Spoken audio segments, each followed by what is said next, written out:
Mega masih penasaran, apakah sejauh ini masih kerjasama antara lapas dengan koperasi saja? Apakah tidak ada dari lembaga lain, Pak? Ya, sebenarnya kerjasama dengan lembaga lain itu belum berkaitan dengan produksi, Baik. masih bekerja sama berkaitan dengan layanan publik, terus bekerja sama dengan bagaimana pembinaan kemandirian belum, baru pembinaan kepribadiannya saja. Contohnya dengan yayasan, terus dengan dinas pendidikan, dengan Kemenak, itu kan sifatnya hanya kepribadian. Tapi yang kemandirian memang belum ada. Kenapa Pak belum ada yang kemandirian ini? Saya berasumsi ya sekarang ya, mungkin pengusaha atau masyarakat yang punya usaha mungkin agak takut untuk bekerja sama dengan kami. Kenapa Pak? Ya mungkin karena menganggap bahwa warga binaan nih, penjahat nih dan lain sebagainya. Padahal sebenarnya tidak bahwa kami sudah sedemikian rupa memberikan pemahaman kepada mereka, dan mereka butuh kegiatan yang syukur-syukur bisa menghasilkan, sehingga mereka bisa mendapatkan premi untuk dia tabung untuk sebagai bekal nanti untuk kembali ke masyarakat. Nah, kami butuh itu sebenarnya. Namun demikian, karena mungkin ada rasa ketakutan dari masyarakat tertentu yang ingin berusaha masuk, makanya kami awali dengan koperasi dulu, supaya koperasi menjadi orang tua angkat, supaya mereka bisa ada kegiatan. Bagaimana Pak usaha yang dilakukan dari lapas kelas 2A Batam untuk bisa menggait lembaga lain mau bergabung di kemandirian ataupun juga tadi yang seperti Bapak sebutkan?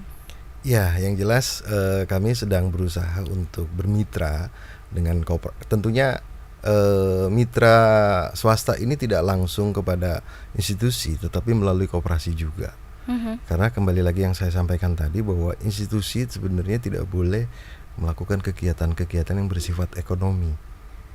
Tidak boleh melakukan kegiatan yang bersifat ekonomi. Karena institusi kita adalah institusi layanan publik. Ya, betul. Sehingga wadahnya yang tepat adalah koperasi. Koperasi inilah yang nanti mampu memberikan jembatan bagi para mitra untuk memberikan kegiatan-kegiatan yang bisa produksi tentunya. Tentunya kalau sudah produksi pasti akan menghasilkan sesuatu dan mereka mendapatkan bagian atau preminya.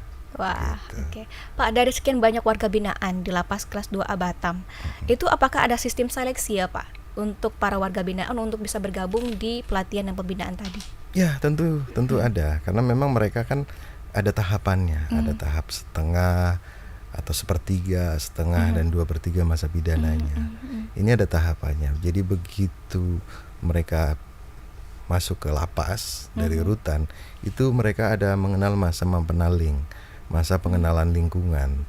Nah, nanti di situ diisilah bagaimana pemahaman tentang pemasyarakatan dan arah pemasyarakatan ke depan, termasuk tata tertibnya, supaya mereka juga tidak melanggar tata tertib yang nantinya juga akan merugikan mereka sendiri juga nanti. Betul. Dan aturan mainnya seperti apa supaya mereka tidak melakukan tindak pidana, karena tidak sedikit ada juga yang mereka melakukan tindak pidana dari dalam. Nah, justru ini yang harus kita pangkas supaya kegiatan positifnya lebih kita kembangkan, sehingga kegiatan negatif tidak dijalankan lagi.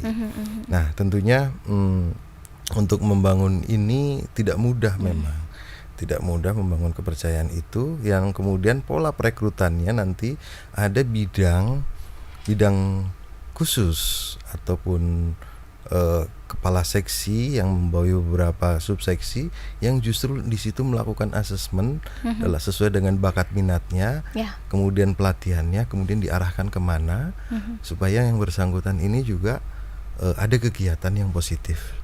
Sejauh ini kegiatan positif ini memang sudah kita laksanakan, tetapi memang belum optimal karena penyelenggaraannya ini diselenggarakan oleh bagian atau seksi kegiatan kerja, namanya seksi kegiatan kerja, tetapi permodalannya hanya melalui koperasi. Ya, sehingga koperasi ini kan juga koperasi pegawai, jadi modalnya juga terbatas juga, sehingga sifatnya juga ya belum besar gitu. Jadi yang mengikuti kegiatan pun jumlah warga binanya belum begitu banyak, hanya kurang lebih sekitar 68 orang.